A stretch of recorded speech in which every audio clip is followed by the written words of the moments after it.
Assim, ó, meu brócolis. Essa grandona. O que é isso aí, Chloe? David, tu quer brócolis? O que é isso aí?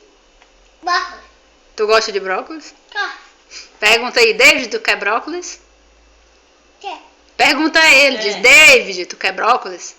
Ele quer brócolis. Aí nós vamos mostrar pra ele. Vai, come pra tu mostrar pra ele tu comendo. Mostra aí, David, tu nem tem.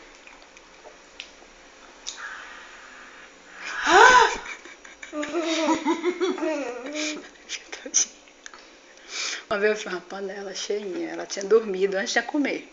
Um negócio com cheiro de peixe. Ela tinha dormido antes de comer. É ruim, Chloe. Aqui, na boca. É bom, né, Chloe? Ela tinha dormido antes de almoçar. Quando ela não almoçou, então ela comeu quase a panela toda. Só de folha. Só disso aí. Só isso aí. Só enfiando dentro da boca desse jeito aí, ó. Que delícia.